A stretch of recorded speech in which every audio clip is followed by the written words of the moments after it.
It's weird because here I am.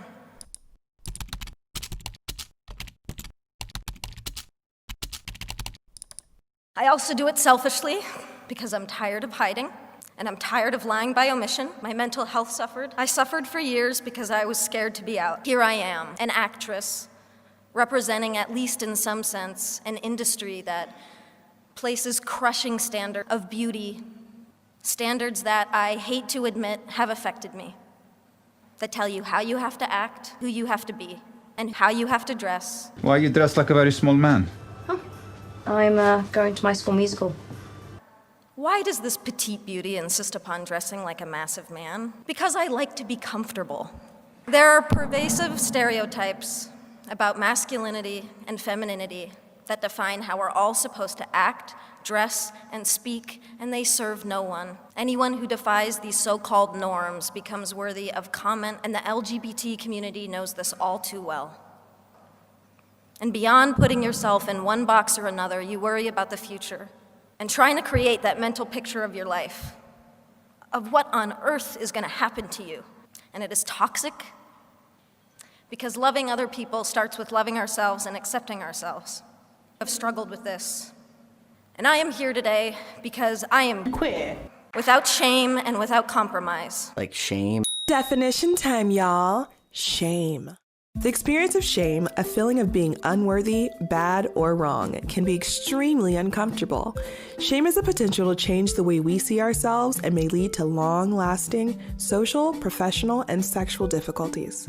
Shame involves negative feelings about oneself, and although a person can be shamed by peers or society in general, shame can also be experienced secretly.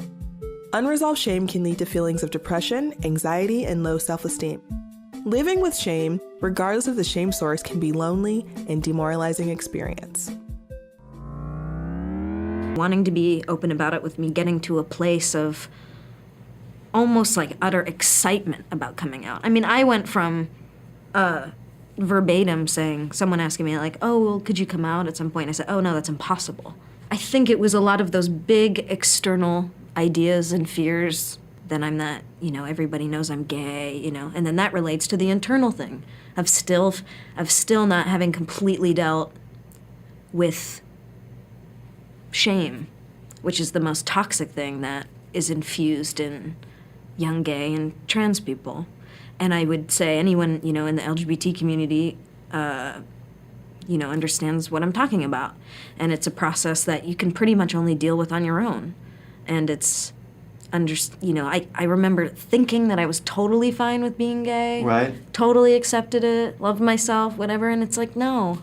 Honestly, it was really, truly the moment I came out where you really, really understand the shame and the toxicity you were carrying. And look, there's a lot of people who, can't come out because honestly they could be in a violent situation, right?